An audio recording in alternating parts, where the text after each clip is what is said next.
Hey, remember that time we tried to make an LED dimmer with just resistors? Wow.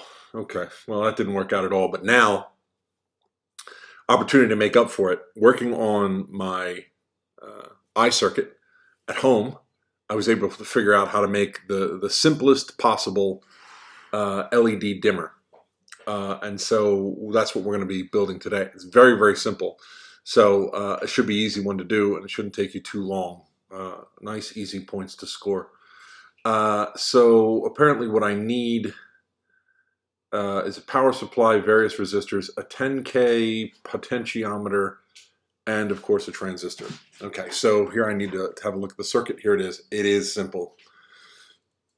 I've got my 5-volt power supply here, a 150 ohm resistor. Of course, I've got my LED, a 10K resistor here, my 10K potentiometer. How to wire up a potentiometer to the breadboard is the real thing that I'm learning today. Here's the 10K resistor leading into the base of my transistor. That 10K is there to get the voltage just right, to control the flow through the transistor. So the current that goes through the LED that lights it up flows through this transistor, and by controlling the voltage at the base of the transistor, I can adjust the flow, like turning the knob on a spigot. If I turn it down, then I get a very little flow of water. If I open it all the way up, I get the full flow of water, and that's what's going to create the dimming in my LED. So all I have to do is get this wired up right. To make things even simpler, I've already wired it up. So here's my circuit.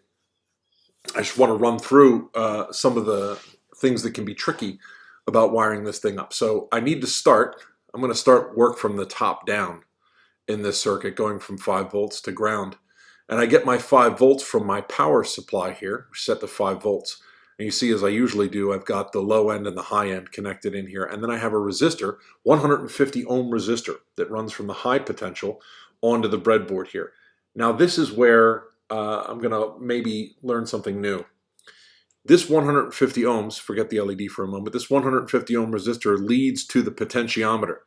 Potentiometer effectively has 3 connections: the high side, the low side, and the sweep. This arrow in the middle, which is currently set to 500, which is 50%, is set right to the middle. But if you adjust the potentiometer in iCircuit, you notice this arrow goes up and down, giving me more or less of the resistance between the source and the base of the transistor. This is what's controlling the transistor voltage. So I've got my high end, my low end, and my sweep. The potentiometer looks quite different in Tinkercad. Just like in real life, here I have a knob with 3 prongs coming out of it. Potentiometer always has 3 connections. One is going to be the high side, one is going to be the low side, and the middle is going to be the sweep.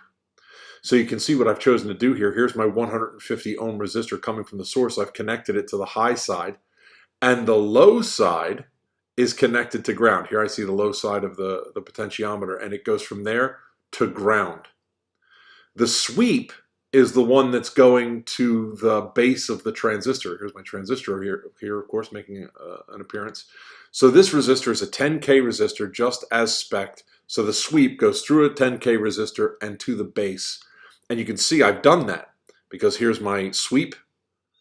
Here they call it a wiper, but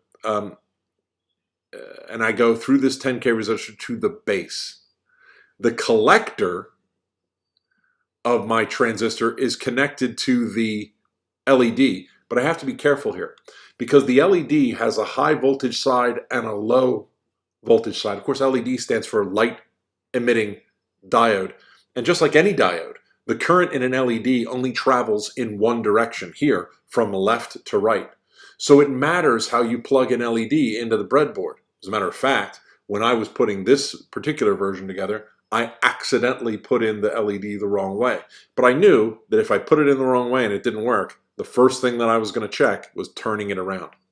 It turns out that in Tinkercad, here's my LED right here. Let's pull off another LED. You see it has one cathode on it that sticks straight down, and the anode, which is the positive side, you might have learned this in chemistry, anode and cathode. Anyway, the anode side, the positive side, is kicked out a little bit. That's the high side, and the cathode is the low side. So in my circuit, you see that I have the low side connected to the collector and the high side connected off the 150. So here's the 150, and that's going to the high side of my LED. And here's the low side of the LED, which is going to the collector. And so that should do it. If I run the simulation now, I'll see that my LED shines very brightly. The reason why is the knob is turned all the way over to the high side of the potentiometer. What that means is that there is very little resistance going into the base of the transistor. So the transistor base voltage is high, so the transistor is letting a lot of current flow. If I turn the knob, however, I'll increase that resistance and decrease the transistor voltage.